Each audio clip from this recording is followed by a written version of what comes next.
குஜராத் பதிவின் கொண்ட பொலேரோ ஜீப் வாகனம், இரு சக்கர வாகனம் மற்றும் டிராக்டர் மீது அதிவேகமாக வந்து விபத்து ஏற்படுத்திவிட்டு சென்ற வாகனத்தை அங்கிருந்த பொதுமக்கள் நீண்ட தூரம் சென்ற வாகனத்தை மடக்கி பிடித்து ஓட்டுநர் குடிபோதையில் இருந்ததால் தர்ம அடி கொடுத்து போலீசாரிடம் ஒப்படைத்தனர்.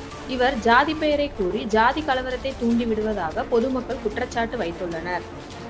கடலூர் மாவட்டம் வேப்பூர் அருகே பொடையூர் கிராம வழியாக வந்த குஜராத் பதிவெண் கொண்ட ஓட்டுநர் மது போதையில் இயக்கி வந்த 2 வீலர் மற்றும் டிராக்டர் மீது மோதிவிட்டு சென்ற வாகனத்தை பொதுமக்கள் மடக்கி பிடித்து தர்ம அடி கொடுத்து போக்குவரத்து போலீசாரிடம் ஒப்படைத்தனர்.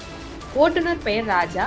இவர் தூத்துக்குடியில் இருந்து வேலைக்கு வந்துள்ளதாகவும், அதிக குடிபோதையில் பொதுமக்களிடம் நான் திருமாவளவன் ஆளு, என்னை ஒன்றும் செய்ய முடியாது என மீசையை முறுக்கியவாறு கூறியதால் அங்கு பரபரப்பு நிலவியது.